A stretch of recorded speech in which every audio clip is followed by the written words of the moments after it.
Very Bad Wizards is a podcast with a philosopher, my dad, and a psychologist, Dave Pizarro, having an informal discussion about issues in science and ethics. Please note that the discussion contains bad words that I'm not allowed to say, and knowing my dad, some very inappropriate jokes. So I'm gonna die. I want people to think that I'm this, I'm great. No, we're nothing. We're just dead. We're dust. We're absolutely nothing. Our legacy is nothing. The great boss has spoken. Pay no attention to that man behind the curtain.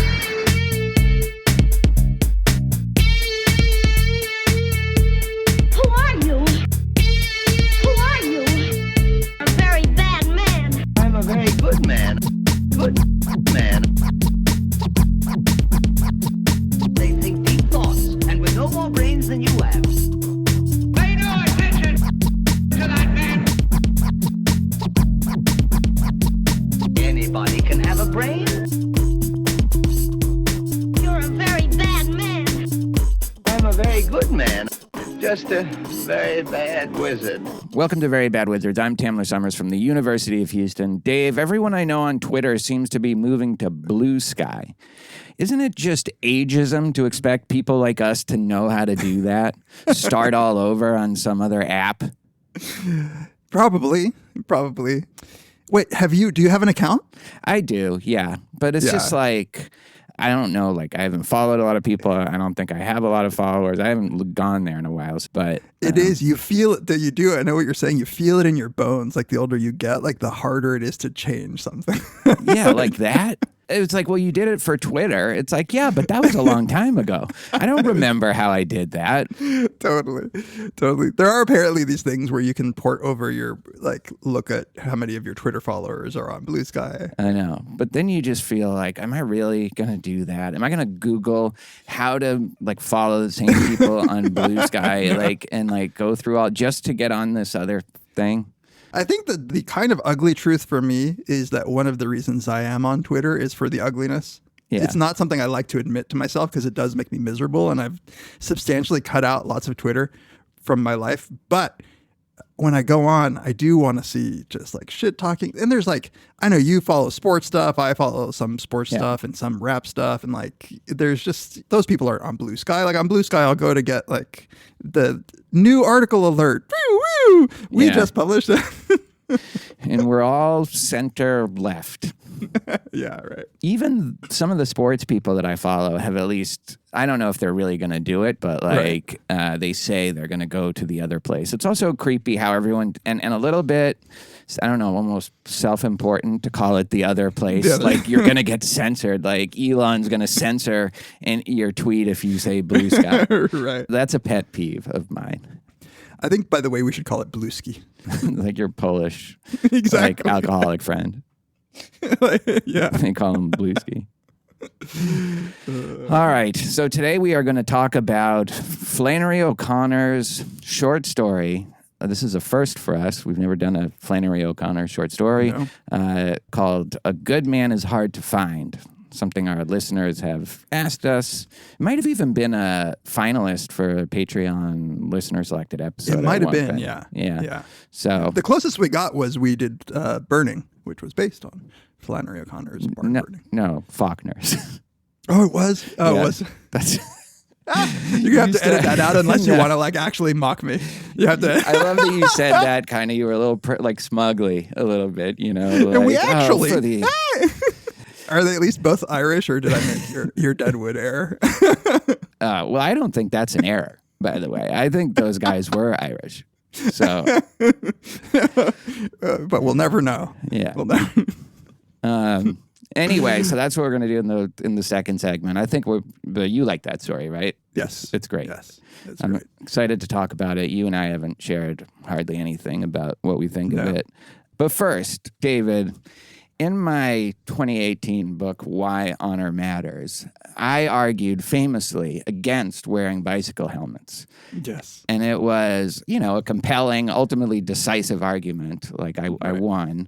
But it was moral in nature. It was normative. And now I have just ironclad empirical data to support it, that view with this new paper, The Effect of Safety Attire on Perceptions of Cyclist Dehumanization.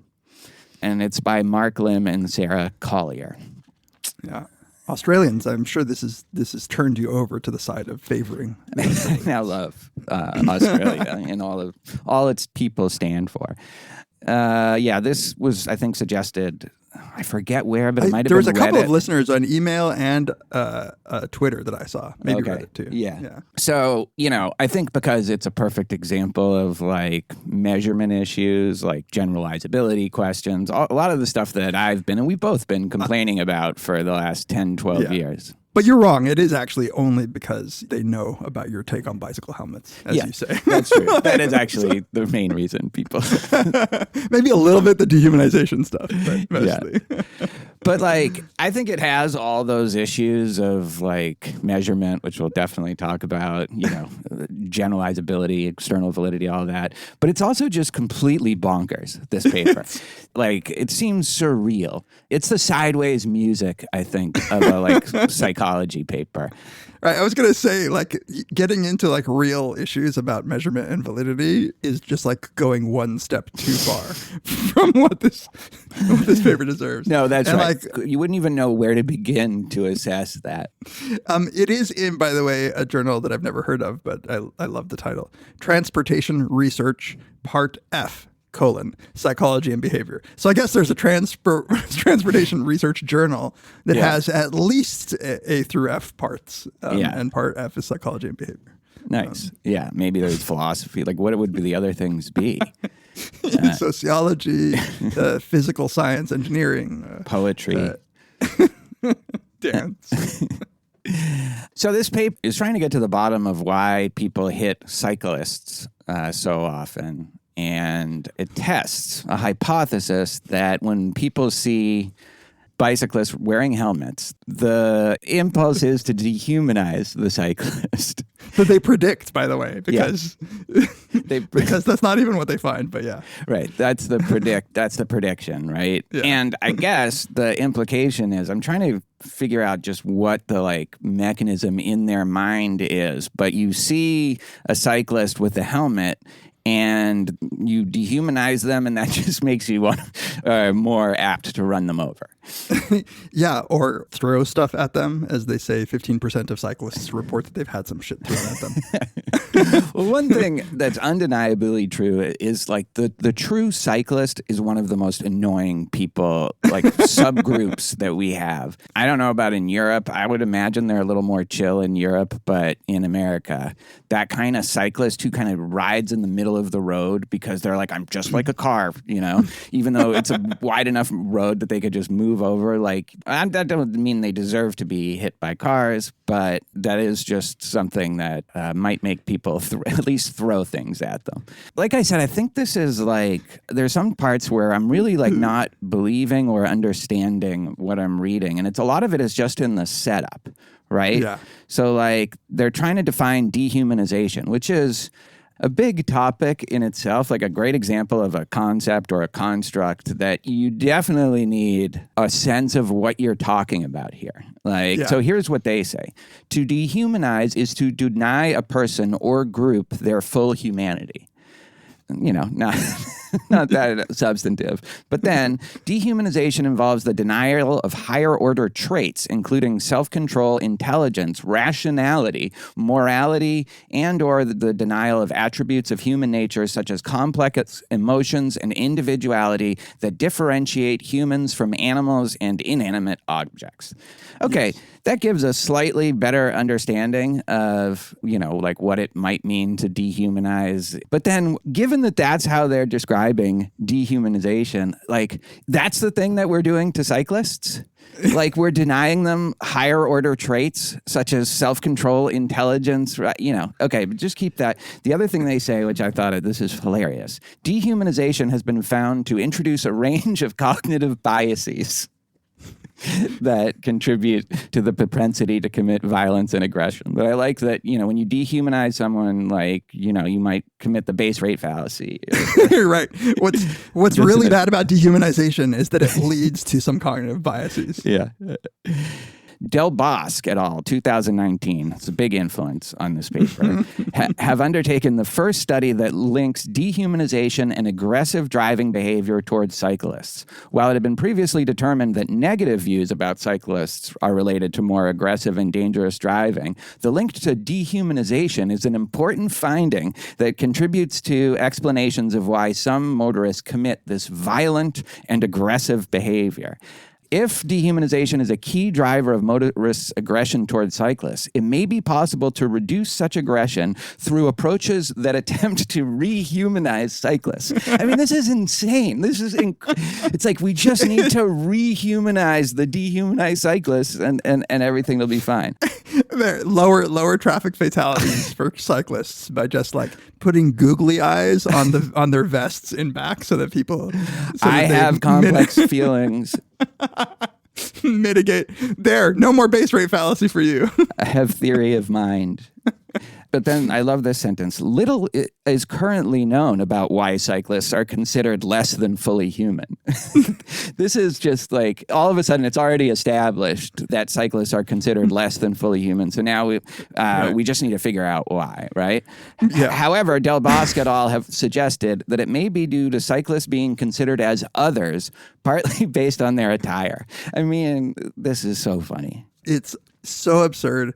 It's absurd. That's the perfect It's word absurd. It's like absolutely absurd. And then they go on to talk about, well, you know how like Lycra, you know how you're basically, what's crazy is that the concept of dehumanization as, originally intended is supposed to do things like try to understand how like the Holocaust happened. Right. Like, how people view Palestinians in Gaza. Yeah, right.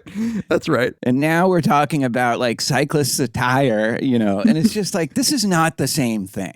And it's not just a spectrum. These are two that's what I think. There's so much in this paper that I want to it's not worth all that time. But do you agree just with the dehumanization of like that word, based on how they were talking about it earlier, it only overlaps because it's the same word with the same syllables. But we're talking about two different things when we're talking about, how you dehumanize victims of a genocide and like, oh, that fucking annoying biker. No, and one of the key things that they talk about in terms of the aggressiveness of drivers is passing too close to the cyclist. So this is going to explain like the 6-inch difference in how close motorists drive that's by. Because they're dehumanized. Because they're no longer human. They're vermin. Which is ridiculous, because if it was a deer that was running alongside of it, you wouldn't be like, oh, that's not human. I'm going to veer into it and kill it. No, I know. That's a very good point. One of my students has been writing this sort of screed against this stuff. And it's like, even in the times when it's used in like what feels more appropriate, like victims of genocide, it's still, I think, not a great term or concept to explain what's going on. But part of it is that like there are so many examples of us caring and treating non-humans in loving and caring ways. Like it's not enough to not perceive something as human. Like there's something more going on. The other problem I have with just the general concept, one of the problems is it's trying to explain how people could do such like horrible things to each other. And it assumes that the default of humans treating other humans, like if I view you as human, that I will be good to you. Right. And that something must be turned off in me if I'm capable of doing this to you. But that's just obviously not true. Like there are full human beings that we just like, we murder each other because we're like angry with each other. And we're not like going around having to classify people as animals in order to do terrible things to them. Yeah, in order to just not kill them or not try to randomly hurt them, even, though that's going to be a huge hassle that could land us in jail, in prison, or like paying a huge lawsuit. But it was worth it because, so this is the problem with the whole literature, I think, is what you're highlighting. Yes. But then this is so great. It's like you say, cyclists are considered as non-mainstream fringe individuals, partly due to, quote, alienation induced by specialized riding attire such as Lycra, Daly and Rissell, 2011. This is chef's kiss. So they say that, well, maybe part of the cyclist appearance, like them wearing specialized gear, it might be that people are assuming something about their skill level. Right. That's what I always thought. Right. So Yeah. if like I'm driving a little closer to you because you're wearing like gear, maybe I just think that you're not going to be spooked. You know what you're doing. Like you're not going to like, you see someone without a helmet, you don't know what their level of riding Exactly. is. They're Sunday cyclists or whatever. Yeah. So they say, however, when tested in a subsequent study designed to assess motorist reaction to perceived skill level based on categorization of cyclist types, no association with cyclists' appearance was found. What was found, however, were changes based on subtle differences in cyclist appearance, such as changes between the words police or polite printed on a high visibility vest. What the fuck? What was this study? hold on. What was this study? That's what I want to know. Like, it has to be that they sent out people in bicycles Yeah. wearing a vest that either said police Right. or said polite. And they frame it as this some sort of like subtle priming. But Yeah. like, how different would you treat somebody who you think is a police officer? Yeah. It's not that polite. It's like, oh, look, we changed only one letter. Did they have just some like measurement coding system? Who measured how close the driver, or is this just done in the lab? It's like probably It's a you're video doing, game. Yeah, probably it was some video game. Right. So they're curious about testing out whether dehumanization Yeah. is happening when people wear three kinds of attire and a control. So nothing on, no difference on their head. A baseball cap, Yeah. which is not cycling attire, but it hides hair, which might be. They have to rule out an alternate explanation. Right, exactly. A standard bicycle helmet, and then just a high visibility vest with no helmet. Right. That's to isolate people who like maybe it's just that they're visible or something. Like whether it's just that they're just wearing gear or specifically gear that obscures your head. So the method was that they showed everybody pairs of images and asked them, this bothers me so much.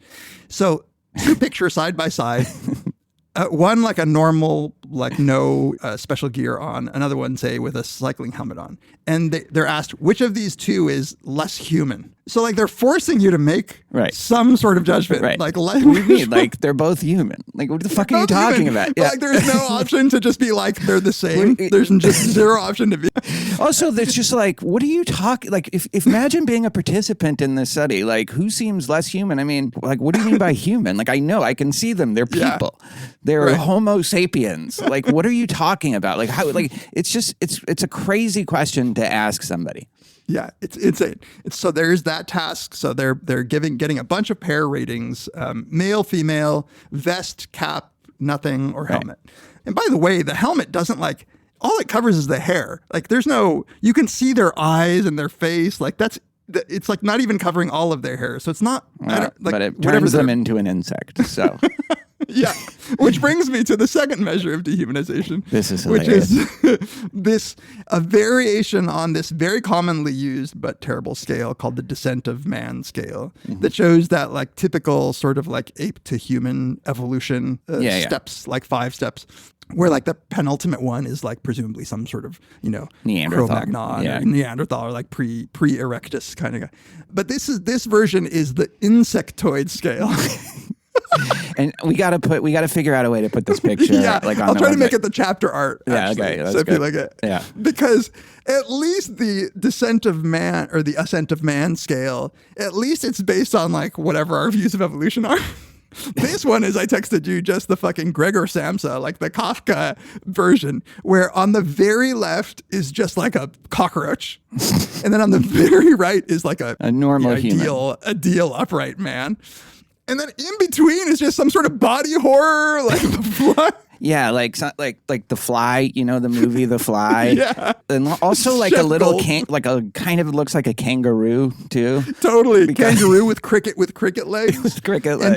And then the penultimate one looks like an alien. An alien or like a really old stooped person. Yeah. But also an alien. The shape of the head is very alien. And their feet look like Pan, the goddess of the wood, like the god of the woods, like a exactly. And so you're supposed to, on a slider scale, say like, how human like whatever on the scale. Pick insect to human. this, where you think this person is. Again, it's like, well, what do you mean? What does it mean to be like that middle metamorphosis one? It's a 60. He looks like Jeff Goldblum, not when it's totally a fly, but like almost entirely a fly. At minute 40 of the movie, not at minute like what could that 90. possibly mean? And then I love how like it's a sliding scale because obviously precision matters here. You know, you don't want to just get the 5 points. No. You need. No, that's right. Like the difference between 85 and 75 is huge, or 85 and 80. It could turn you from an alien into alien human hybrid. You talk about all these scales as if they've gone through rigorous construct validation. Yeah, but I would love to know, like, have they tried to validate this? Is this real? I get the DeBosc used it, but... Yeah. The insectoid scale apparently has been a few times, but honestly, the Ascent of Man scale is something that like you should do a deep dive on. Because as you were saying, the dehumanization literature has exploded in like whatever the past 10, 15 years. Okay, the question then is this really capturing how dehumanized people are viewing other people? I mean, like, how would you capture that? Again, because like maybe one of the questions is, do you find this person less human than that person? And it's like, that's the same one he said that like he only gave a 72 or something like that, which shows that the scales kind of correlate in some way. But they're completely absurd, just like questions only a lunatic would ask you. Like, again, it's a cyclist. They see that they're human. Whoever's answering that has to import some metaphor, of their own into trying to even interpret, like, understand what that means. Yeah, right.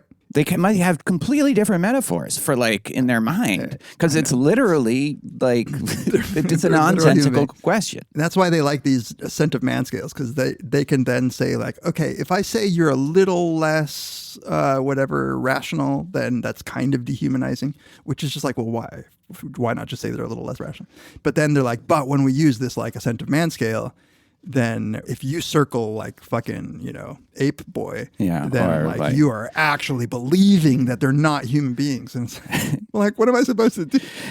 You think that they're a cross between a kangaroo and like a cricket had sex. Yeah. I think that to answer your question specifically with my opinion about like how you would validate this is that like the concept is actually so ill-formed from the get-go, and actually I think that like there's nothing to validate it toward. I think like it's actually, I think it's this weird metaphor that has gained, that is not actually something we're perceptually doing. Like I think it's just like, yeah, we all understand that if I want to make you sound greedy, I call you a pig, or disloyal, I call you a rat.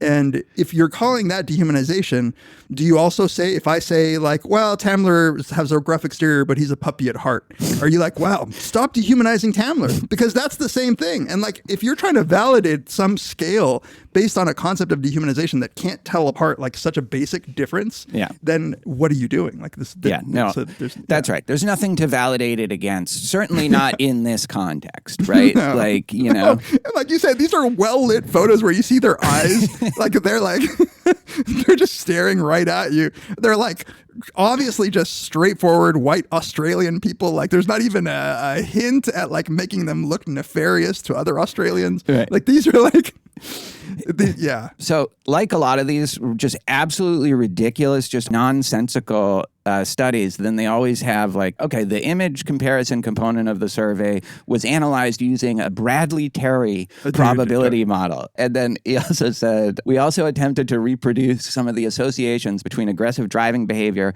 and blatant dehumanization scores reported by DeBosc using negative binomial regression.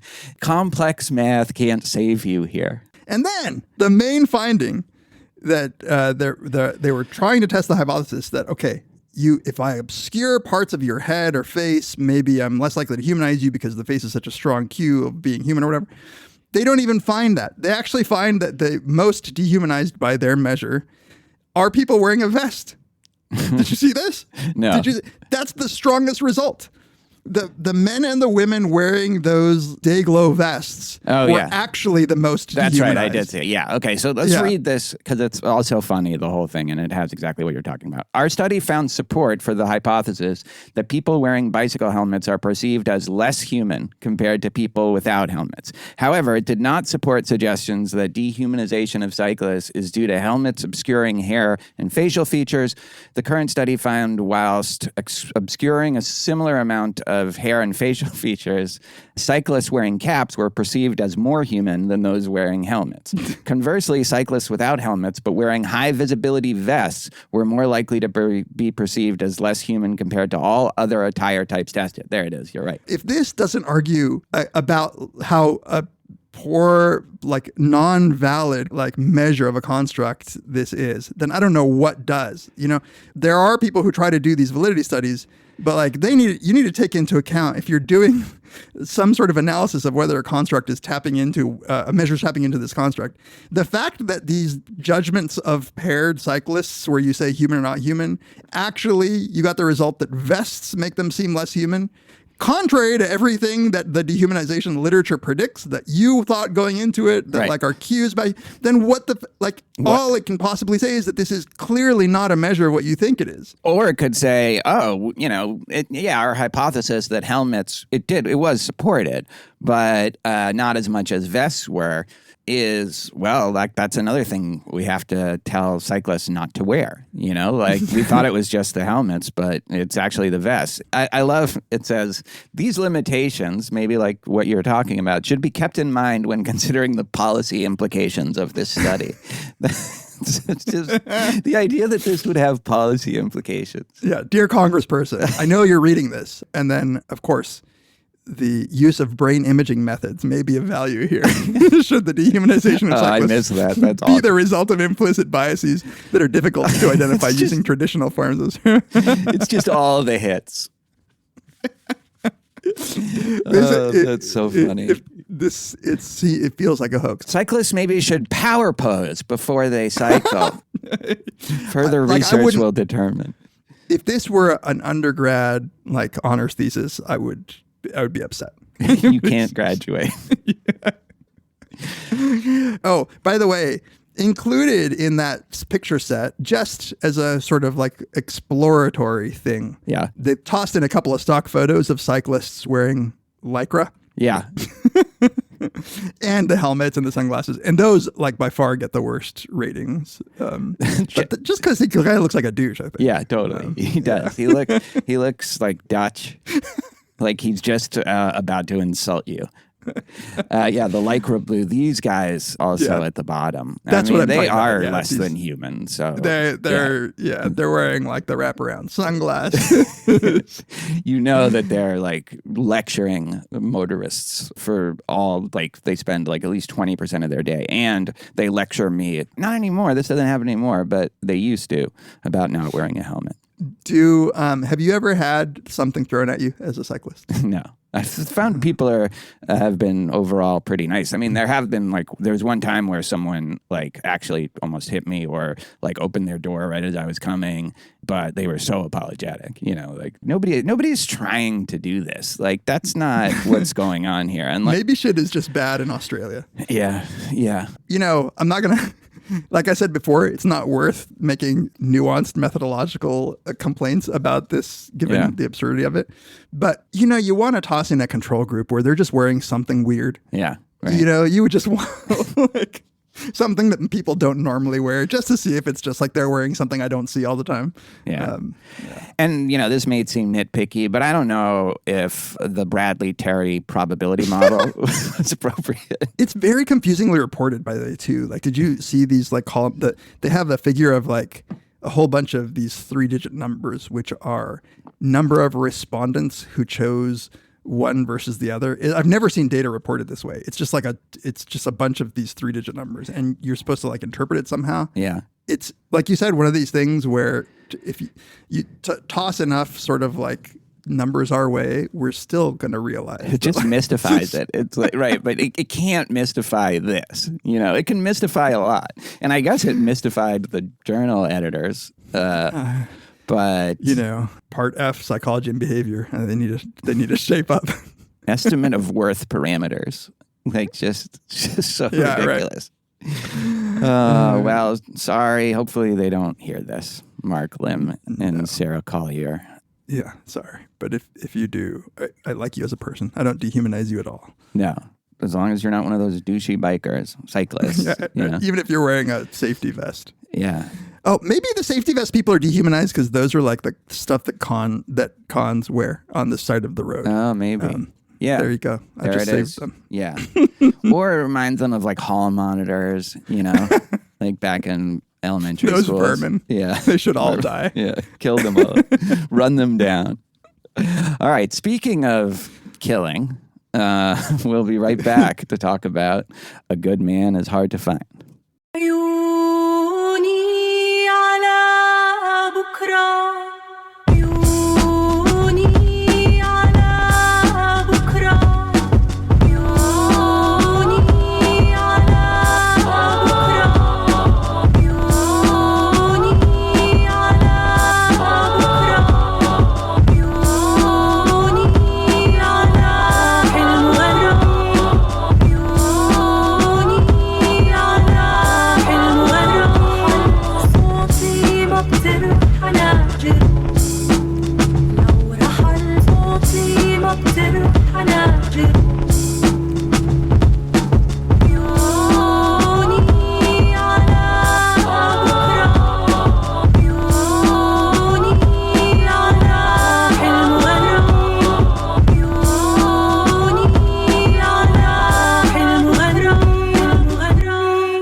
Welcome back to Very Bad Wizards. This is the time where we like to take a moment and thank everyone for getting in touch with us, reaching out, giving us your opinions, giving us your suggestions. If you would like to reach out to us, email us. You can email us at verybadwizards@gmail.com. You can tweet at us for now, at Peas, at Tamler, at Very Bad Wizards. And yes, you can also reach us on Blue Sky now. I think we have the same usernames as we do on Twitter. So we're going to do it at least for now. I don't know how consistent we'll be about posting there or going there, but we are on it. You can follow us on Instagram, like us on Facebook, you can join the Reddit community, and you can give us a 5-star review somewhere. I don't know. YouTube. I don't even think we're on YouTube. We have to get on YouTube, honestly. If you would like to support us in more tangible ways, you can go to the support page, verybadwizards.com. There you'll see links to buy some swag, to give us a one-time or recurring donation on PayPal, or join our Patreon community. I mentioned last time in more detail that we have a few changes coming up on Patreon. One of the biggest being that we have to move to a monthly system. That won't change how much money all of you pay, except for those at the bonus episode tier. That will go up from $4 a month to $5. But you get our whole archive of bonus episodes, tons of stuff on David Lynch, on Star Trek, a lot of guests, Paul Bloom, Barry Lamb.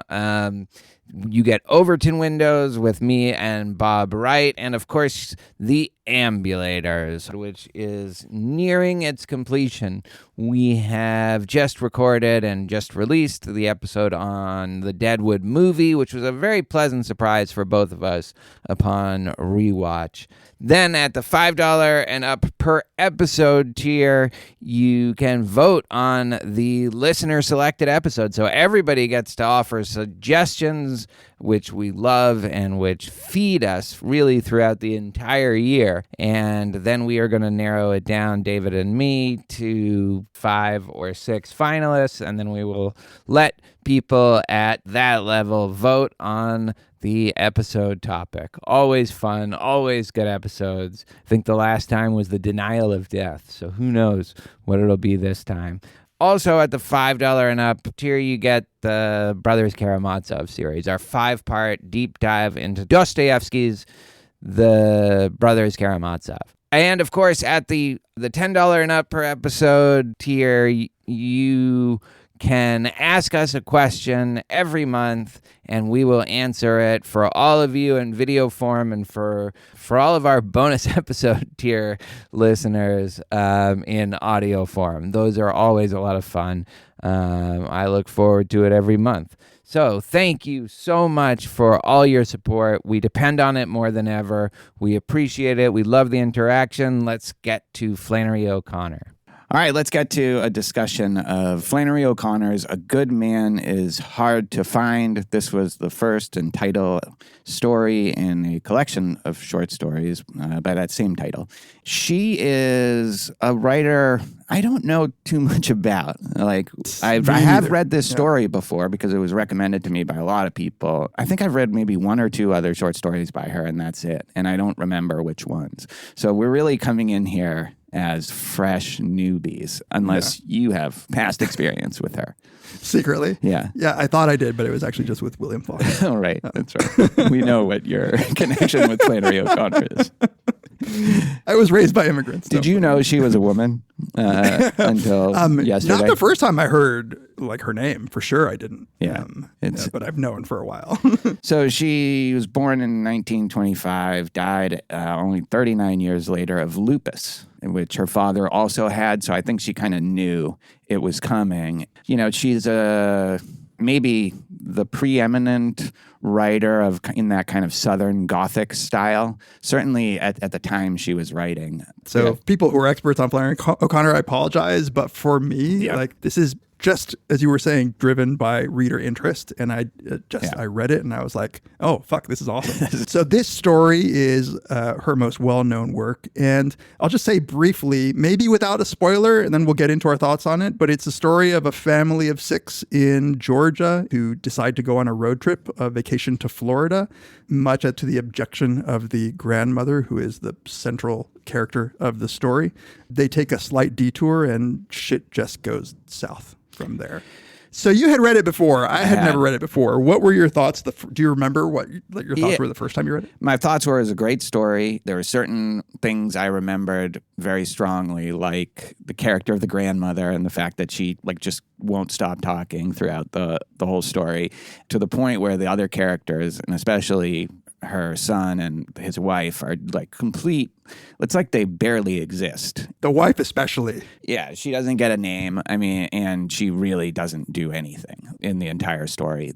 And then I remember them each getting led off, including the children, like into the woods and shot. And I remember the image of that. And I remembered about the Misfit, that there's something, I don't know, existential, nihilist about him. But reading this time, I was fascinated by the Misfit character and all the different ways you can interpret him. And, I'm so glad we got a chance to revisit this, because I might never have. And, I think there's so many interesting ways you could take a discussion about it. Exactly. And, it maybe makes sense to note that she was a devout Catholic, because that sort of religious sentiment pervades. But I don't think it hinges on, interpretation hinges on that, but it is. But it's very biblical, the story. Yeah. There's a lot of biblical allusions. The possibility of grace is at least floated. I guess that really depends on the interpretation. But yeah, the South too.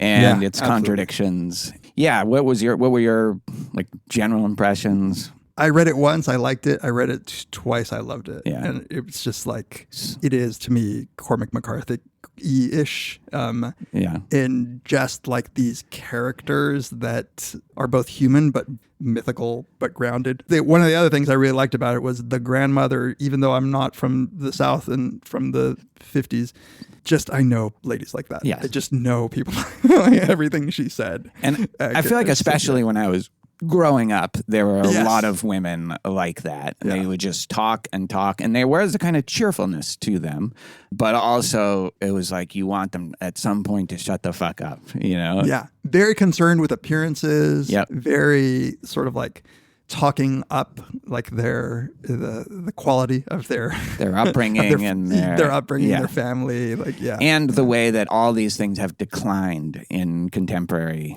society. Yep. Do you have like a fleshed out interpretation, whether it's religious or not, of the story?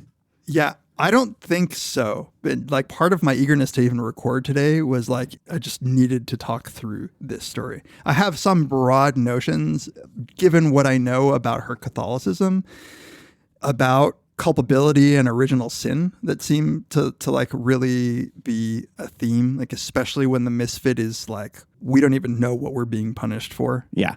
That central moral question about if there is a God, why would he punish us for what other people have done, which was something that I always wondered myself, which was like, why the fuck should we be punished for the sin of Adam and Eve? Like, right.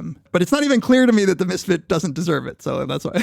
Well, I mean, there's that. The misfit has a line where he says, I ain't a good man, but I ain't the worst in the world neither. My daddy said I was a different breed of dog from my brothers and sisters. You know, daddy said, it's some that can live their whole life out without asking about it. And it's others that has to know why it is. And this boy is one of the ladders. He's going to be into everything. So he's like, he asks questions. He asks these, like, if there is a God, why is there evil? Why is there unjust punishment? Why do people treat each other like this? And if we find out there's no God, well, then what are we to make of that? And this is in stark contrast to virtually everyone, maybe not the grandmother, but arguably even the grandmother, who just are gliding through life. In some cases, like sleepwalk. Like the family, Bailey and his wife are sleepwalking through life, it seems like. Absolutely. They have no real distinctive features, and then they just go to die. Like they don't even like protest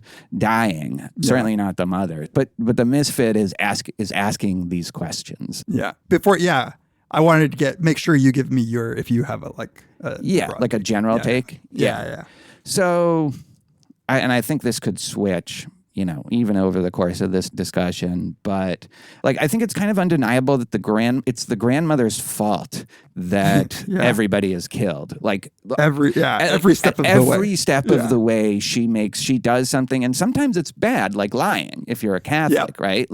She lies about the secret passage, and then she, of course, reveals that she knows the misfit's name. The reading, which apparently maybe Flannery O'Connor gave herself of, yes, she was a flawed woman, but she achieved a moment of grace at the end when she forgave him and had empathy with the misfit, and he had to reject it, and she dies smiling. That just doesn't fly with me at all because she's too flawed a character, and what she does, like a lot of the characters, she just has a stronger personality. She has just kind of accepted things. And so I'm more compelled by readings that favor the misfit in some way, partly because he doesn't want to sleepwalk through life. He wants to make sense of existence in a way that, his siblings, but then also it seems like most of the characters don't want to make sense. They don't want to ask themselves the hard questions about why black people were slaves and, what's the origin of this plantation and what happened on this plantation that she has such good memories of, even if it's in the wrong state. And then the misfit is more of a hero. And then you could almost, with the stuff about the misfit and him being punished but not knowing why, you could, and I'm less sure about this, but I think you could take it somewhat far. Like, he is the Jesus figure in this story. I was about to say, in this mirror alternate universe. Like, he's Christ. Dude, if you read what I read about Flannery O'Connor's own interpretation of this story, I was like, I kind of call bullshit on this. Because you're right. I don't think that the grandmother had this coming to Jesus moment of being touched by God at the end. I think she reached a bare minimum of consciousness that is required of humans. When she, at the very last moment, says, "You're one of my children." That is what it is to be human, to realize that this other human being has value and that we're all in this together, that the hierarchies that you are so keen on maintaining or establishing don't matter when it comes to this. So good on her that she had this realization in the last moment of her life. Then when he shoots her and he says she would have been a good woman if it had been somebody there to shoot her every minute of her life. This is, to me, like what I read of O'Connor saying, like that this was some gesture of love toward her. Yeah. I don't read that at all. I read that as like, this was not a good woman. Right. Because what she required was the mortal fear in order to see my basic humanity. Exactly. I totally agree. Like that line, I think it might be true, especially under your interpretation of, oh my God, she achieved a level of just normal human empathy, you know? Yeah. Like she started to see people as 95 on the scale. So yeah, and there's an even darker explanation, which is that she's actually there tempting the misfit to be lulled into the kind of complacency that she is. Because she keeps saying, like, I know you're good. Yeah. Like, you were talking about her lies throughout, and I was highlighting some, like, the lies that she says throughout. And one of them, I think, is that she keeps repeating, just to save her skin, I know you're a good man. I know you're a good man. Yeah. Which is just a lie, right? Yeah. I like that reading of that. One of the things she's doing is trying to, like, get him to sleep, to like buy into this, what it is to be a good man. This like farce of like conventional morality, which he's questioning. And when he says he sprang back as if a snake had bitten him, it is like, this is, you know, this is the temptress. Totally. Okay. So a couple things. The temptation of Christ in the desert by the devil. The devil tempts Christ by saying, like, eat this food if you want to live, or whatever, or jump off this building and God will save you. Yeah. She does seem like the evil temptress. The misfit, like, I had the thought about him being a Jesus figure, and the Jesus living in my heart kept pushing it away. Yeah. Because, like, I didn't. But she explicitly describes when he's talking about how he went to prison, he says, I was buried alive. Yeah. Right? That's right. He was buried and came back to life. Yep. If you're reading it that way, it seems pretty clear. And he talks about his daddy. Yeah. And the very explicit Christian theology is that God, the Father, sends Christ down to pay for the sins that he himself never committed. Right. But like through his suffering, the rest of humanity gets redeemed. But Christ's suffering, there's a point in the story of Jesus where he's about to get crucified and he's just praying to God, like, don't do this to me. Yeah. Because he feels God leaving him, abandoning him. So explicitly, the misfit is saying, why am I being punished for stuff that I never did? Why hast thou abandoned and blaming me? my daddy. Exactly. Yeah. Exactly. Yeah, and it sounds like his dad was kind of a con man criminal who never got caught. More charming, maybe. Yeah. And that was his like little, rail in life. That's his track. Yeah. And and there's a question of whether he really did kill his father. Yeah. We can talk about that maybe later in the discussion, but my feeling is probably not. And we don't even really know what the misfit has done. Nope. Right? Like, do we ever have any confirmation about any of his crimes? No, other than the ones that we right. All right, should we dive into some more of the detailed stuff? I wanted to read the first paragraph because it really sets up the whole story. Yeah. The grandmother didn't want to go to Florida. She wanted to visit some of her connections in East Tennessee, and she was seizing at every chance to change Bailey's mind. Bailey was the son she lived with, her only boy. He was sitting on the edge of his chair at the table, bent over the orange sports section of the journal. Asleep. Asleep, exactly. This is what I do when I want to turn my brain off. I go and look at, Boston Globe sports. Look here, Bailey, she said, see here, read this. And she stood with one hand on her thin hip and the other rattling the newspaper at his bald head. Here is this fellow that calls himself the Misfit, is loose from the federal pen and headed towards Florida. And you can read here what it says he did to these people. Just you read it. I wouldn't take my children in the direction of a criminal like that, a loose. I couldn't answer my conscience if I did. Already she's kind of lying. She actually just wants to go to Tennessee, and she's making up an excuse for not going there. Yeah. Totally. And it really just sets up everything. Okay, the misfit is loose, and then everything she does is like bringing them into contact, it's like this inexorable crawl now for the grandmother and the family and the misfit to meet, Yeah. And then we meet the rest of the family. Yeah. Let's talk about them. Yeah, the wife is a young woman in slacks. Barely get more than that. Green headkerchief.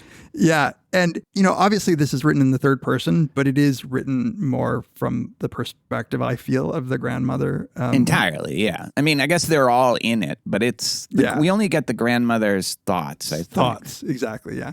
So already I think she's like throwing shade at the daughter for wearing slacks because she herself would dress like, as she says, I'm going to dress like this. So if I get in an accident, they'll at least know it was a lady who's dead right there. Right. And that's how you let people know that you're a lady. Like you have good breeding is how you dress, Right. Then there's 3 kids. The boy's 8. I don't know if is the girl 6 or something? I don't know. Yeah. And then there's a baby. The boy, just to note, his name is John Wesley, that's the name of the founder of the Methodist religion, the Protestant religion. What could that mean? I feel like this is her Catholicism just like shade. Being a little shade at the Protestants. Because they're such brats, these little kids. They're terrible. If you want to believe in original sin, like they do seem like just incarnate sin in these like kids. They're terrible people. But like not grand sin. Just little bratty sin, just like selfish, small-minded, inconsiderate, like insulting, mildly psychopathic too. Like when she's like, "Oh, nobody died in the accident." Oh yeah, right. I mean, I think every kid, unless I'm also a psychopath, if something like that happens, like you obviously don't want anyone to have died, but there is something about, I was just in an accident, all these people drama, died, right. I don't know. But yeah, you could. June Star is her name. Yes, that's a great name. Totally. And then they're already fighting. But here's the thing about the kids, even though they're such little brats, at least they are something, Yeah. Whereas Bailey and his wife aren't anything. It's like they would be like, if you, like, I could see them, I picture them as kind of like in the picture of Back to the Future. They're like kind of fading, like from existence already. The mother Right. might have already been like faded, Right. She's such a non-entity. So you kind of almost appreciate, okay, these kids are total little brats, but at least they actually are trying to get some enjoyment out of life or something out of life. They still have life in them. Yeah. Like it hasn't been slowly just drawn out of them. Yeah. There's an early scene where the kids say, "Oh, grandma's gonna go. She'll go with us anyway." Yeah. Like she has nowhere else to they go. get their Totally. grandmother, Because they're totally right. The next morning, she's the first one in the car. Yeah. And this is the first thing she does to like kill them. She sneaks the cat into the car, which she's not supposed to bring. Right. There's a little conversation they have where the grandmother says right before that, "Just remember that the next time you want me to curl your hair." And the girl says, "My hair's naturally curly." Yeah. And I was like, "Oh, this little girl's a liar too." But then later on, I was like, "Oh, maybe it was the grandmother who was lying." Like, given that we see her lie. Yeah, she's an inveterate liar. Yeah, I love just the description of all this. Like she takes down the mileage. She's in the middle of the 2 kids in the back seat. She's just yammering away. You get a very vivid picture of that. Yeah. So the kids are just, saying they hate Georgia. Yeah, John Wesley says, Tennessee is just a hillbilly dumping ground, which is kind of funny. That's what I'm saying. They're at least, they're brats, but they're something. And then the grandmother says, in my time, children were more respectful of their native states and their parents and everything else. People did right then. Oh, look at the cute little pickaninny. Dude, I had to look up what a pickaninny was. Like, terrible. I feel morally injured from having to like learn what the term pickaninny meant. Right. It's like, which of course is like, why is that little black boy out there with no britches? That's kind of when you said everyone did right back then. Exactly. The irony hits harder if you already know what pickaninny is, which I didn't. No, I don't. I just thought it was like some kind of 50s slur or 40s slur. What is it? But yeah, no, it is literally a slur to refer to a young black child. Oh, okay. Yeah. That's it. Yeah. That is. Yeah. And then she says like, "Oh, if I could paint, like I would paint that." What a great scene that is, this like child in poverty. Yes, exactly. It would be like dramatic. Again, it's that Southern, like that impulse to turn something dark into something beautiful. Right. And as you say, June Star is the one to point out, wait, he didn't have any bridges on. Yeah. So like she still sees things. She hasn't been, the scales haven't formed on her eyes yet. The parents are not talking at all at this point. This is completely between the two of them. The grandmother does say that, they don't have things like we do, but then says, Yeah, like she just imagines what like an artistic expression she could make of that. Then there's almost like a little nice moment where the kids are trading comic books. Then they want the grandmother to tell a story, which also involves. So the race is definitely a part of this story. Both implicitly and explicitly. Yeah, and I thought you were going to say the nice part too, where she like gets the baby on and bounces him on her knee. Yeah. She's not villainous because at least she's a way of passing the time, Like, would they just be in silence if it weren't for her? Probably. I mean, the mother just goes to sleep right away. Yeah. Like, literally. So then the grandmother, just like kids are getting restless, says they'll tell a story. What did you think of this story and like its thematic importance, if there is one? So, yeah, I didn't think that much about the theme. I thought it was a funny story. She's telling about how when she was young, she was being courted by Mr. Edgar Atkins Teagarden from Jasper, Georgia. Yeah. She said he was a very good-looking man and a gentleman, and that he brought her a watermelon every Saturday afternoon with his initials cut in it, EAT. Which is such a bizarre thing to do. So weird. It's like this is the surrealism of Southern Gothic kind of style. It's like, who fucking carves their initials into a watermelon? Right? Was he like trying to be funny because his initials spelled EAT? Maybe. But the story is that one day she wasn't home. He left it on the front porch with those initials, and a little black boy, but she doesn't use that word. Yeah, ate it when he saw the initials EAT. John Wesley likes that, but June Starr didn't think it was good because she was like, I want something more than just a watermelon if I'm if I'm going to date a guy. But it's a great like kind of contrast of this genteel woman getting a gentleman caller. A suitor is coming to visit, and then the impoverished black child eats it because he thinks like this is being offered to him, and he's probably very hungry. Right. And he's the punchline. And it's the color. That's the color of the story.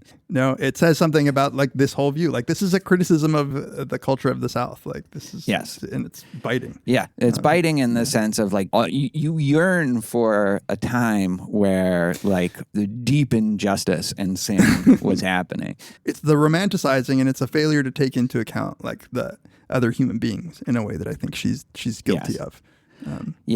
So then they stop at a barbecue place that's, I guess, attached to a gas station. And again, John Wesley, calling this a hillbilly dumping ground, gains some support with Red Sammy. Not that he's a bad guy, but he's like, it seems like one step up from like a village idiot. Like a big genial guy. He has a different sleepwalking track through life, but he says the same things and he does the same things, and he's not one of these people that ask questions. Right. By the way, like I got like weird. I don't know if nostalgia is the right word, but I think we've talked about this before. Just driving through the South when you were little, because like you read it, and so what they do is they see signs for a part wood filling station and dance hall. Yeah. So it's like this weird, it's like a restaurant / gas station / dance hall run by this husband and wife team. Yeah. I love those things sometimes. Yeah. Like a lot of, like we get these in Texas, and like they actually are polite and friendly, and they will talk to you instead of, like just sitting in silence. And there's something nice about that. I always, whenever I go back north, like I'm like, why does everyone hate me? Like anyway, so yeah. And they're, they'll talk to you. They'll spout cliches about things. But in this case, there is one weird detail, which is they also have a monkey. There's a little monkey chained to a tree.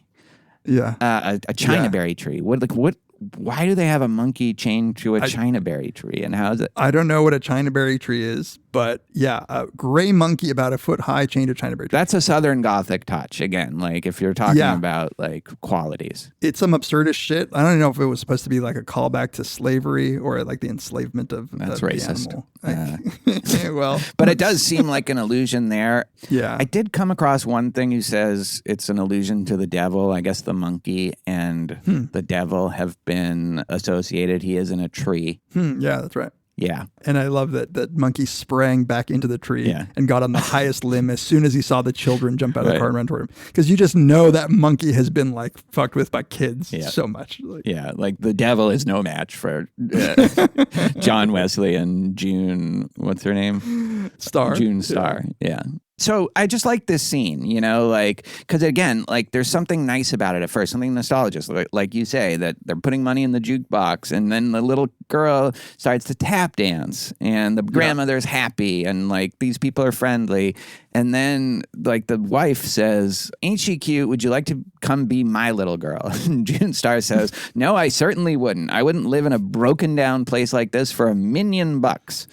And runs back to the table. So this is like, I think, kind of interesting, actually, now that I'm reading it again. Because, again, it's like the surface of gentility is being pierced by these kids. You know, the surface of politeness is being pierced by these kids. The grandmother wants to keep it. Even the woman who was just insulted by this little brat is like, still has to say, like, oh, she's so cute after she says that, you know?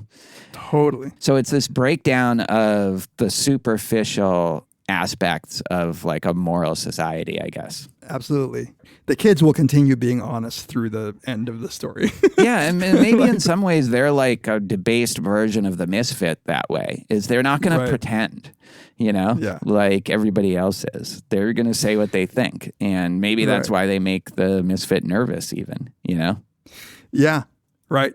You mentioned like the sort of cliched talking. I don't remember where I was reading, but it was saying that like the characters in the story speak to each other in cliches, like the ones who, as you say, are asleep. Like, that's kind of how you can tell their character, is that they're almost like NPCs, like going through these motions, saying these things. Yeah, like I used to be able to leave my screen door open. Like, exactly. That's just something you say to pass the time. Exactly. Good man is hard to find. Yeah. Everything's getting terrible. I remember the day you could go off and leave your screen door unlatched, not no more.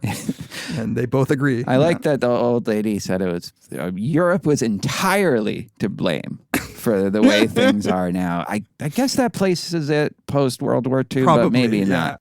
And I like how Red Sam, who probably that's like a conversation that's above his pay grade, says, no use talking about it. You're absolutely right. Because like he doesn't want to. But I think it's like the Marshall Plan or whatever. We were giving them like a shitload of money, you know? So it could also be that that's the talking point on their version of like Tucker Carlson or something, you know, like, but I think you're right that Red Sam does is probably like, no, what the fuck you're talking. Sure, it's Europe's fault. No use like getting into that though. You're so right that it's not worth it. Yeah. Here's what I wanted to ask you. It's called the Tower, the gas station, before we move on from that. Did you like babble? Does that make any? Oh yeah. Huh.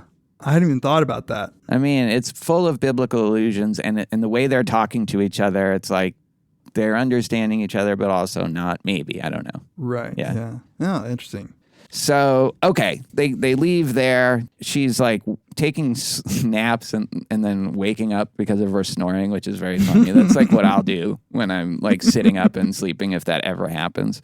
But then she all of a sudden recalls an old plantation. She mistakenly thinks they're very close to it. So she makes up that there's a secret panel, knowing that if she can get the kids on her side, which she does, that will... so manipulative. Yeah. And she says it's interesting the way she describes it. She says, there was a secret panel in this house, she said craftily, not telling the truth, but wishing she were. And the story went that all the family silver was in it when Sherman came through, but it was never found. So she makes up a pretty elaborate lie at this point, which she wishes she wasn't doing, but she just has this urge. It's like she's magnetically drawn to the Misfit at this point to all of a sudden go to this place. Yeah. And the kids are like totally convinced, like, okay, let's go. And Bailey's like, fuck no. Like, and at some point is it Bailey who says like, look, even if we go there's people living there. Like you can't just walk in. And John West is like, okay, no, you guys talk to them and like, I'll sneak in back. Yeah. It's hilarious.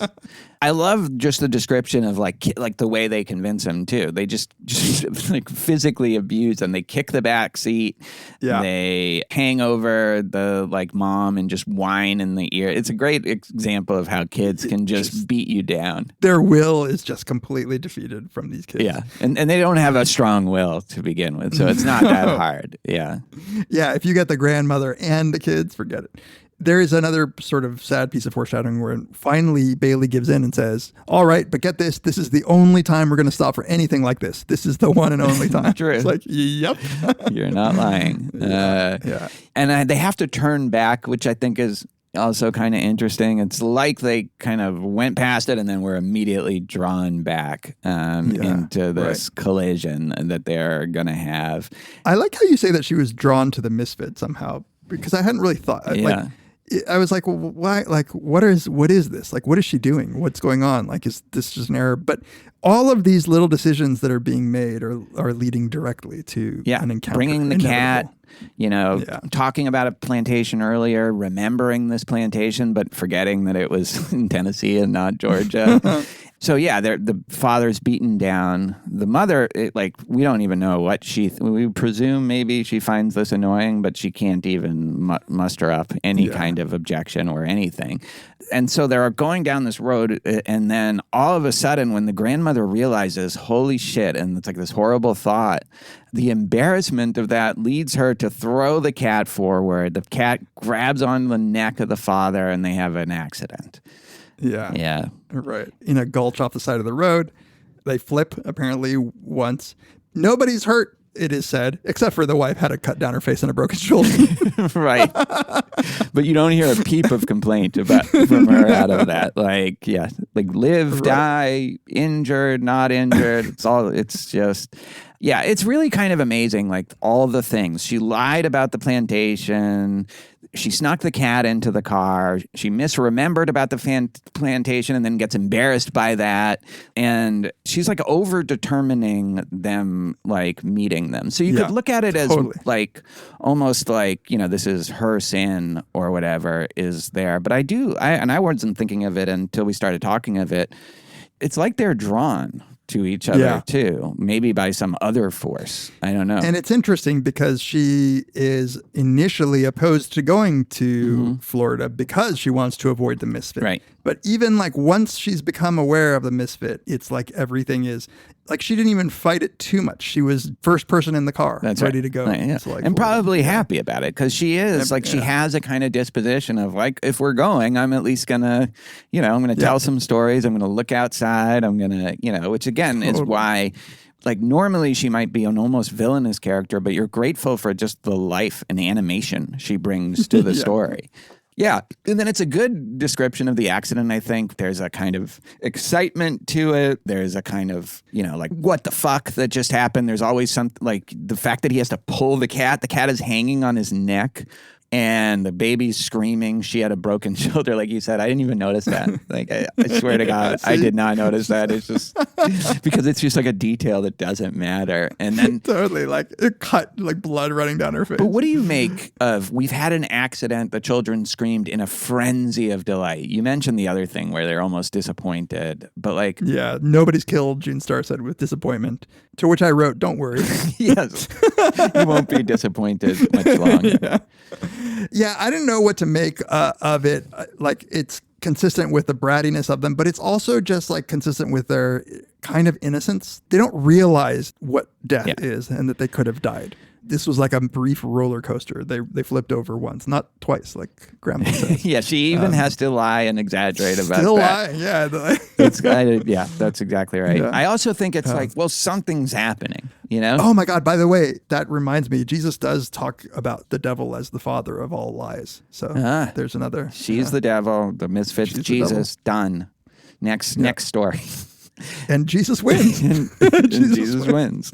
Yeah. I guess the other thing I was saying just then is like they're just happy that something's happening. Like this is out of the ordinary. No. They're out of some kind of routine, And that is a kid thing, but also you can imagine if those were your parents, that would be like something to celebrate maybe. And then the misfit, and you know this as a reader. The first time, obviously, you know that this is, okay, now the Misfit's going to come along. They haven't just been talking about the Misfit the whole time. Oh, and here's the last moment where the grandma totally is responsible for it.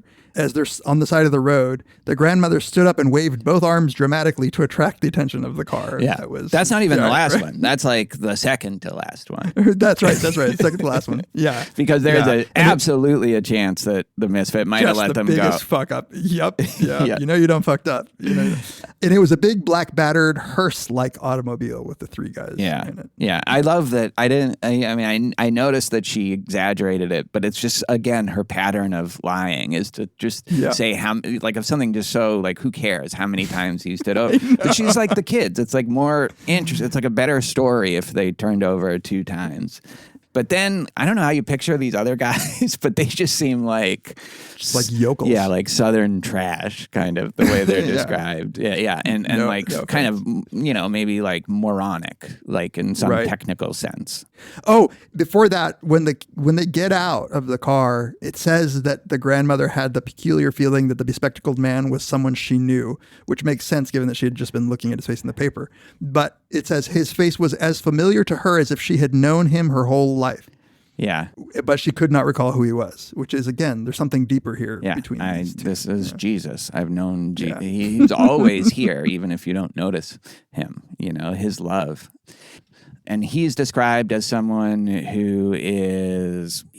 was an older man. His hair was just beginning to gray, and he wore silver-rimmed spectacles that gave him a scholarly look. Yeah, which is a very weird, way to describe somebody who up until now has sounded like almost Boo Radley-ish in my mind, at least. But he has no shirt on, and he has a black hat and a gun, and the 2 boys he's with also have guns. And then I like that John Wesley's like, why do you have a gun? What are you going to do with the gun? So John Wesley is actually like acknowledging reality at this point. Totally. It's like, again, the kids are like the grandmother. They're at least alive, not for long, but yeah. The grandmother fucks up. She says, you're the misfit. And the man says, yes'm, but it would have been better for all of you, lady, if you hadn't have recognized me. So the implication is there that, she sealed their fate right there. Yeah. And the grandmother even knows that, right? She knows immediately. Yeah. And then Bailey's like, what the fuck? It doesn't tell us what Bailey says. Yeah. Oh, I wanted to ask you what you think he said, actually. Yeah, I know. I was like, what does he say? So hold on. So Bailey turned his head sharply and said something to his mother that shocked even the children, which they're hard to shock, I think. The old lady began to cry, and the misfit reddened, like it made the misfit blush. And he goes, lady, don't get upset. Sometimes a man says things he don't mean. I don't reckon he meant to talk to you that way. I'm thinking he definitely called her an old cunt. Yeah, you stupid old cunt. That's the only thing that I can think of that would be that shocking. By the way, right before that, it's described that the line of woods gaped like a dark open mouth, which is just so great. It's the surreality of it, the heightened quality of the whole story. But yes, and those are woods that, it's like a black hole. Will devour them. That will devour them. That's right. Yeah. So almost immediately, the grandmother, realizing she fucked up, just starts saying, you're a good person. I know you're a good man. You don't have common blood. I know you must come from nice people. Yeah. Yeah. What do you think about this interchange? I mean, this is again what she, in her world, that's the ultimate compliment. You come from good blood. I know you're not common. Right. And it's just to somebody who doesn't come from that, it's just extra insulting. And I think that he's pretty polite given the circumstances about it. And people like her have probably his whole life been looking down on them. So for her to be like, oh, you're not like them, is just insulting. That's why I think he's actually pretty cool about it, all things. Oh, interesting. Considered. Yeah.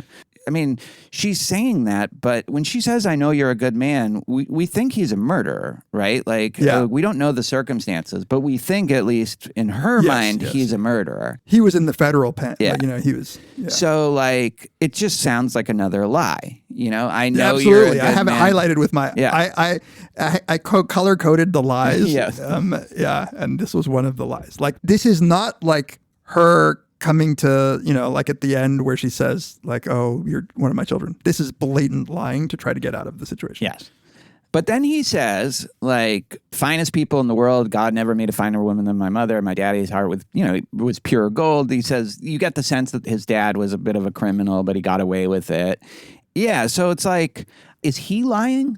Like, what do you make of what he says about the father? I guess, like, how honest is he being here? Because my feeling is he might be totally honest. Yeah, like he's definitely being polite, and we don't have reason to think that he's lying. Yeah. Like, in my head, I almost was like, maybe he was radically abused by his father, and is like, we're supposed to believe that he kind of suppressed a memory of getting like revenge on that. But I don't feel like he is, like, I feel like he genuinely doesn't quite know what happened in this really sad way. Yeah. It's like he was reborn, found himself in prison. So you might think he got put in prison either for something that he didn't do. He was framed, maybe by his father, but maybe by just somebody else, or maybe he did something, but it was minor, but, was just brutalized by the prison system. It's weird because he's like, no, my father died from like the flu epidemic, and like you can go see. He's almost defensive about it. He's like, that's bullshit. I think, and it's the psychiatrist that tells him that the reason he's there is that he killed his dad. I think he was probably just a Freudian and was like saying that as a metaphor. Maybe. I mean, honestly, I think that's what it was, because he was like, I know that's not true, but I can't remember what it actually is. And I think you're right. It's because I didn't think of that, but he's reborn so he's reborn into a world of punishment that he doesn't even know what it's for. That's such a good metaphor for, like, one way of viewing life. You are born and you get punished, and you don't know why. Never quite know why. Exactly. But he's the kind that just asks questions. Most people will just take the punishment and walk into the big black hole in the woods and die, but he just won't do that, He says, I never was a bad boy that I remember of. He said in almost a dreamy voice, but somewhere along the line, I'd done something wrong and got sent to the penitentiary. I was buried alive. And she keeps saying, like, did you pray? That's when you should have started to pray. Yeah. And he has a particular view of why he doesn't need Jesus. Like, and I think that it is about this, like, look, you're telling me to pray to this guy for some, like, reason. I should give up my life to him when, look what's happened to me. Like, I don't need that. He's no friend of mine. Yeah. Jesus. But then he says, like, which I don't know how to interpret with my interpretation, or really, he says, I'm sorry I don't have a shirt on before you ladies. And he explains why. He's very truthful about why, maybe in contrast to the grandmother, because they buried the clothes when they escaped. So they're just trying, they just have some genes, maybe from someone they killed, but who knows? Yeah, because that's why the genes were small. And then they just start 2 by 2 taking, or I guess 2 by 3, taking the people into the woods. But first it's John Wesley and Bailey, the father and the son, to go into the woods. I mean, the father pretty much goes without a fight, although he almost seems like he might try to fight it. Like, why do they just go?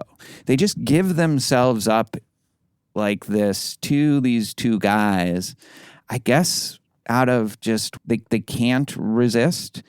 Yeah, it's like pure defeatists. It's almost like they're already dead. Yeah, and they have been. Yeah, because like you say, he says, listen, we're in a terrible predicament.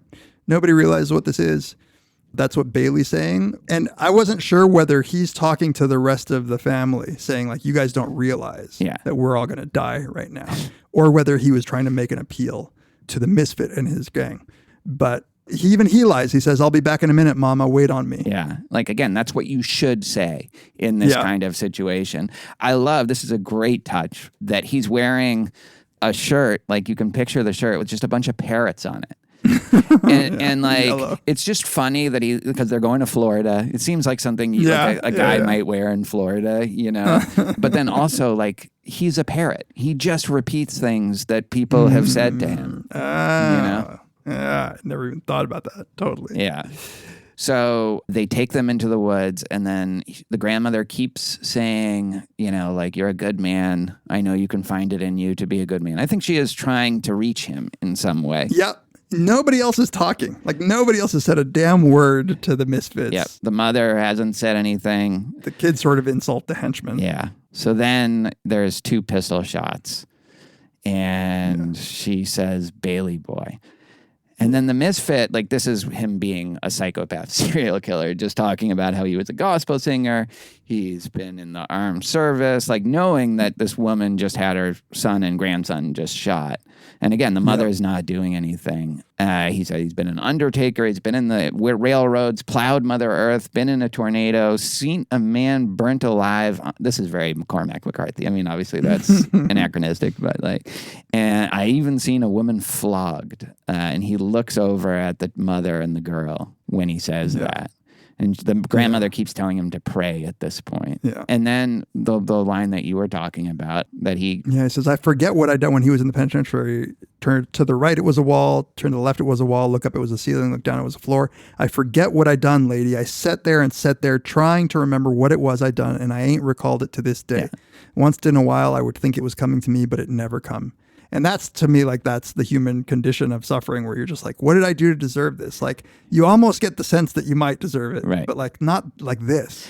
And it's very, like you said earlier, Jesus-y. It's very Christ-like to be like, what did I do to actually deserve this on the cross? And I like, she's deploying religion. She's not like being Christ-like. She's using the words that you say to people. Let's pray together. Come on. Like, it's just all of that bullshit that people say because that's just what you say. Let's pray together. Haven't you tried? Yes. And at this point, this just seems like a Hail Mary. This seems like another dishonest Hail Mary that she's throwing to try to like somehow save the rest of the game. So this is chilling. He says, lady, would you and that little girl, she talks to the mother, like to step off yonder with Bobby Lee and Hiram and join your husband? And the mother just says, yes, thank you.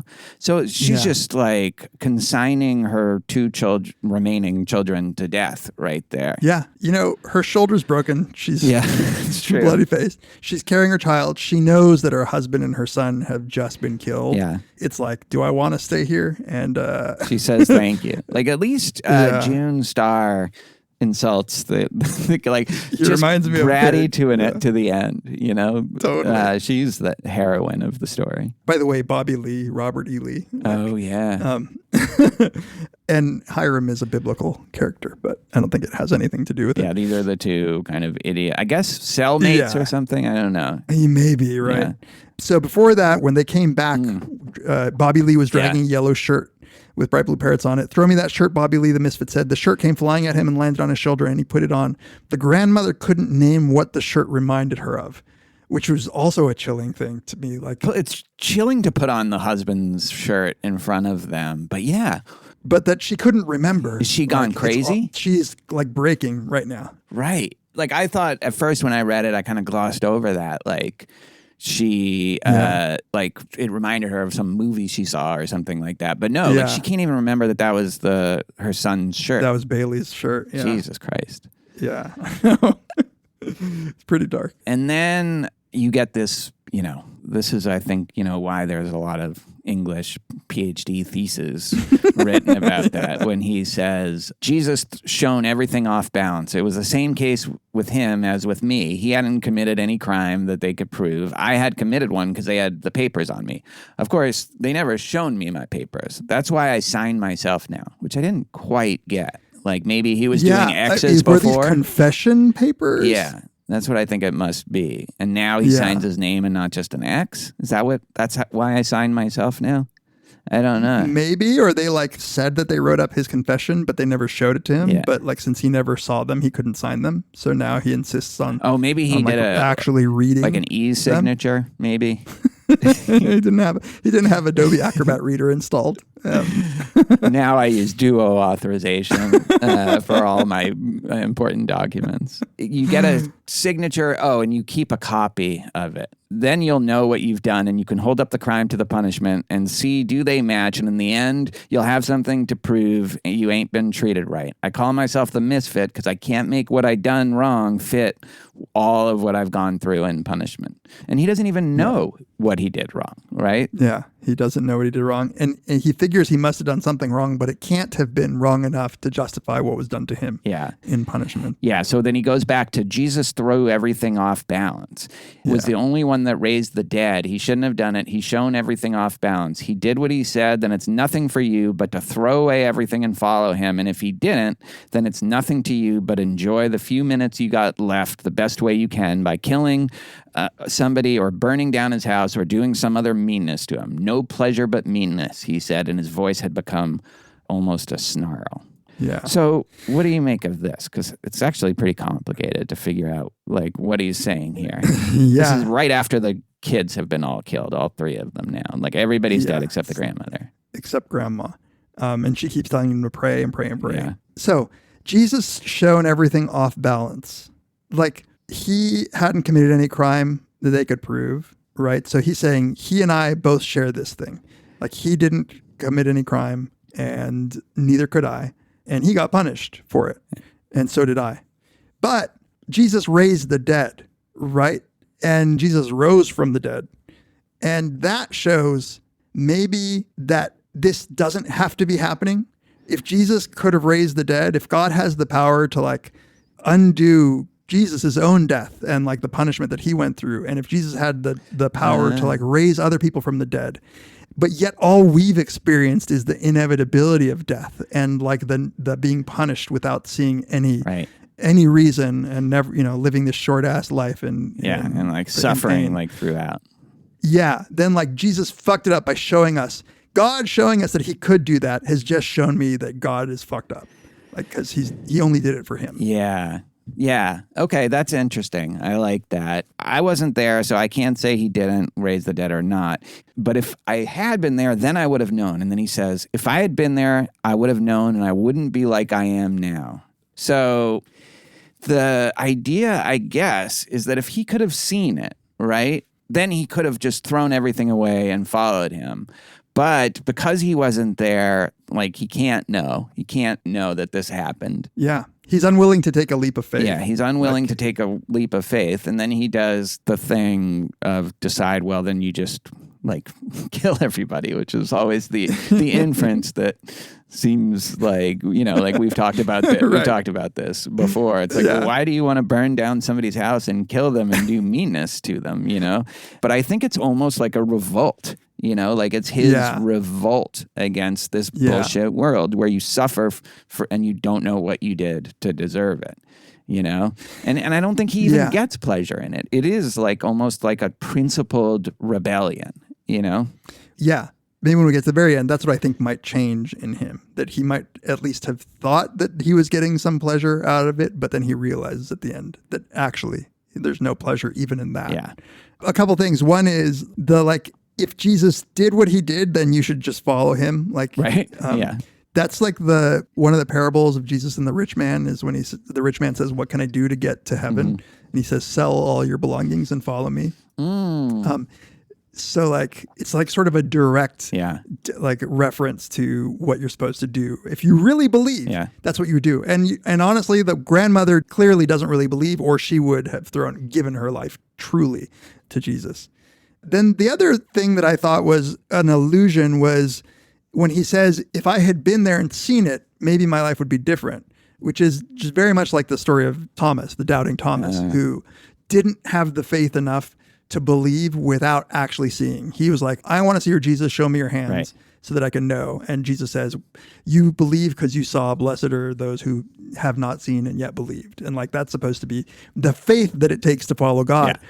But the misfit is like, fuck that. I can't do it. Like bullshit. If I'm not seeing it, I'm not going to follow it. So maybe if I would have seen it, like my life would be different, but I didn't. Right. And the Christian inversion is to make a virtue out of following him without seeing it. Without having any real reason to believe that it's true. This is why like I think he's the dark Jesus. Yeah. He's just like a bizarro Jesus. Yeah. Or maybe even just like the true Jesus. Like that, like if you really want to take a dark interpretation of this story, like he's not putting up with this bullshit, like this kind of bromide that like theology is throwing at you to try to make you feel better about like the fact that this life is punishment. and injustice and pain. Totally. You know? Yeah. So if you wanted to defend the she has a moment of grace moment, I think the way you would do it, although I really don't buy it, it doesn't work for me at all, is before this moment, she is just like, pray, you oughtn't to shoot a lady. This is after they've already killed almost everybody. But she's still just being like, don't shoot an old lady, like that's bad. Yeah. And even offers money. She's trying to bribe them. Salvation through cliche. Yeah. She's like trying to save herself through cliche. Exactly. Yeah. And then in this moment, which is after the exchange that we just talked about, it says, she saw the man's face twisted close to her own as if he were going to cry, and she murmured, why, you're one of my babies. You're one of my own children. And then she reaches out and touches him on the shoulder, which I assume is another Jesus allusion, but I don't know it. Not that I know of. Yeah. Somebody touches his robe for sure. But if you were saying she's like this, she became Jesus briefly at the end. I see. And that's when he shoots her. And then, of course, the fact that she has a smile on her face at the cloudless sky when she dies. I mean, she's a Catholic, and one of the things about Catholics is they think you could just do this one confession at the end, right? Yeah. So maybe, but that's so not how I read this. I find it's really hard to believe that Flannery O'Connor even believes this. I agree. It's like the text is so, it just doesn't work that way. She does say the grandmothers, right before that, what you read, the grandmother's head cleared for an instant. Yeah. So it does seem like she's making a clear-headed decision for the first time. Like a divine illumination, like an awakening. But that awakening to me is, again, an awakening of humanity. And she's recognizing him as a fellow human who deserves compassion. And she touches him. And that moment, I think, is a moment maybe of grace, you could call it. But it's a moment of her recognizing his humanity and him being so not used to somebody truly seeing him as a fellow human, like one of my babies, that he recoils. Yeah. He hasn't been treated that way at any point in his life that he can remember. Certainly not since he kind of woke to his new life as a convict. Right. And he's really good at dealing with the bullshit that she's spewing at him, the cliches and like the tropes of what a Christian says.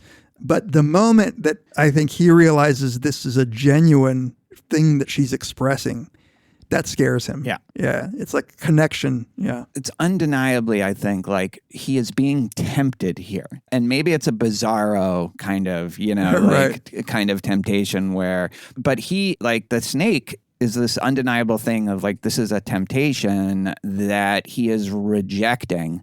And the temptation, I think, is like, join our world of delusion. Join our world of this is all okay. Being punished, living in this world with no justice, and actually making a virtue of it. Like the faith of it, the beautiful painting of the little black boy with no, like the Southern gentility worldview of making sense of the world's injustice and their own injustice. And that is a temptation that he can't allow himself to be drawn into. And so shoots her. She is the only one he shoots. And then cleans his glasses afterwards. Like, oh my God, it was almost like I got fogged for a second. Yeah, all of that stuff that's the temptation, I totally am with you. But that last moment when she says, you're one of my babies, she's not even asking him for anything. No, but the temptation is just to take this seriously. Yeah, but I think that she's, in that last minute, has changed to say something sincere. And that sincere is just an expression of like humanity. And that's what makes him recoil. Because none of her temptations have even moved the needle for him. But I think she's not tempting him in that last act. I think that last act is, oh shit, I just realized like we're in this together. And she touches him. And that is what like he can't handle. He could handle her lies. But that's why it's tempting. It's not tempting when it's just lies of people trying to save their own skin selfishly. Like he already knows the world is like that. The temptation, I think, is precisely in the fact that this is a genuine expression of humanity in the face of evil. And the snake, like that to him is like the snake of temptation. Like I could He's actually rejecting the humanity. Yes, he's rejecting. And if it's genuine, that makes it all the more tempting. But he knows that this isn't really how it is, you know? And that's why I think he reacts so strongly and shoots her 3 times instead of telling the 2 guys to shoot her. Like that was too close for comfort for him. Yeah. Like I read it as too close for comfort because that part was true. That last bit was genuine humanity, and he recoils. And maybe you can call it temptation, but I would have just called it have this realization that I'm having right before I die. And he doesn't want that either because he's not ready to accept that, the truth. Yeah. I mean, I guess it really depends. This is what I think the story boils down to. Like, I think that even if it's genuine, that doesn't mean it's true. So, okay, maybe she did in this last moment have a moment where I finally understand what everybody's been talking to me about in church my whole life about like what it actually means to love somebody unconditionally and empathize with somebody. But that doesn't make it true that the world is actually divine and that people do have like God within them. And so even though it's genuine from her point of view, when he shoots it, it seems like a tempting lie. And the lie isn't that this is another of the Hail Marys she's throwing. The lie is that God exists and will redeem us and that there's justice in the world somehow. Yeah, like if that's the reading, then I'm with you. But let me pitch to you this other way in which what she's saying could be a true thing. And that is to say that like the realization that she faces in the moment of death was that all of that surface Christianity was actually bullshit. And what she's saying when she says, you're one of my children, is more like a Buddhist realization that we are all together in this.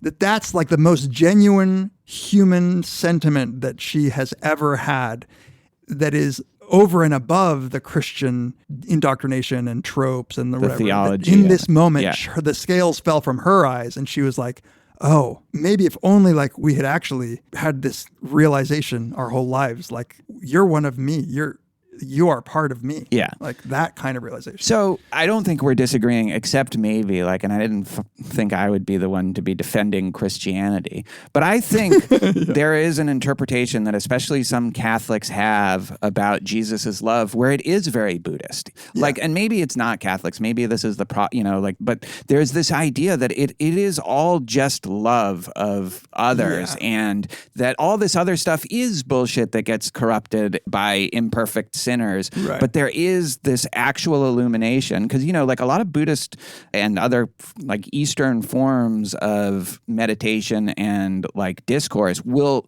invoke Jesus's love. And by that, they don't mean anything involving like the historical Jesus and all the little stories, but more just that idea of the oceanic. Yes, exactly. The James oceanic feeling. And so that's why I don't think we disagree. I think, whether you consider that as compatible with Christianity or transcending Christianity, I think one way to see it is Christianity in its true form is divorced from everything but that in the way that like the Eastern religions are at times just that. They don't have to pile on this extra machinery on the one truth, the one like sublime truth.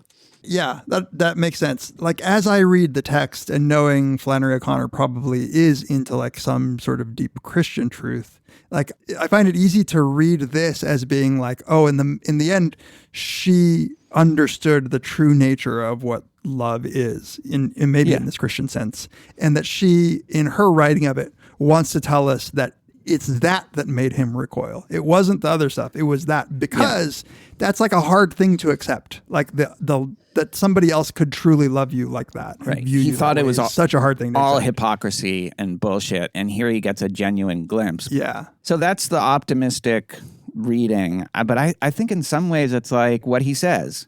If there had been somebody to shoot her every minute of her life, in reality, life isn't that. And there isn't justice. And maybe you can get and experience this moment of sublimity at the end of your life when you're out of all other options. But like, if you look at the whole story itself, which is just a bunch of shallow, shitty people. Like, it's just like, that's like the Misfit. It's like, no, this isn't, even if you did have a little moment of grace, that's not how the world really is. That's not how life really is. Totally. And like, my only pitch then is that the very last thing that he says when Bobby Lee says this was fun, he says, "Shut up, Bobby Lee. It's no real pleasure in life." That contrasted with what he said before, which is like, if Jesus didn't do what he did, we might as well have the only pleasure we can get, which is like fucking with other people and burning down shit. Like that, her final gesture to him might have actually, even though I think he reacts just like you're saying, which is like, yeah, sure, old lady, like when you're about to die, you express this true love to me. But that it still did something to him where now he no longer has the pleasure of others suffering because like something happened there. I mean, I think maybe he realizes that actually, like, if his worldview is correct, there's no reason that killing and doing meanness should bring more pleasure than being good to other people. You know, it's like, that's like if God doesn't exist, everything is permitted. But that doesn't mean that you just go around killing people. Right. You know, like that doesn't follow from we live in this godless void of just injustice and accident and cruelty. It's just like, okay, but there's no reason for you to contribute to that, you know? And so he realizes, oh, there is this other way. You can maybe like buy into some kind of transcendent love, but also like, even if that's bullshit, ultimately, so is what I'm doing. Yeah. You know, to me, then a central question is, did the Misfit have a religious experience at the end? Yeah. And I can see both ways. And I wonder, so as you were talking, I was thinking, well, one way of reading this would be that when he says, I didn't see Jesus do all of those things, which were presumably loving things. And if I had, I would have been a different person. And if this woman, which I think Flannery O'Connor might believe, if this woman in her last act showed me Jesus, like his true nature. I saw it. I saw it. And so maybe I should change my life. And maybe he just goes right back to being the Misfit. But I'm curious whether or not we are to think that he truly had this moment. Yeah. I mean, I would totally buy, even with my darker interpretation, that he never kills anybody again. But I think it's because this woman took the pleasure out of... She sucked the life out of it. She just sucked the life out of him. Exactly. He's not anymore even going to be like kicking the back of car seats and, you know, insulting Georgia and Tennessee for being too redneck, you know? If I made this into a movie, by the way, I would have it end with a Misfit driving down the road and they're actually being that old plantation house with the 6 columns and they find the panel and they like find all the silver and they live happily ever after. That would be, and the grandmother like looks down from heaven. I knew it was actually in Georgia all the time. I was right. See, Bailey? Bailey? Now, I apologize for calling me an old, stupid old cunt. All right. Good story. So good. I'll enjoy talking about it. Hope this comes out well. Yeah. Join us next time on Very Bad Wizards. The great boss has spoken. Pay no attention to that man behind the curtain.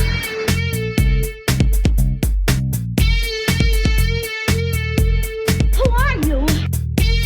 Who are you? A very bad man. I'm a very good man. Good man. They think deep thoughts, and with no more brains than you have. Pay no attention to that man. Anybody can have a brain. You're a very bad man. I'm a very good man. Just a very bad wizard.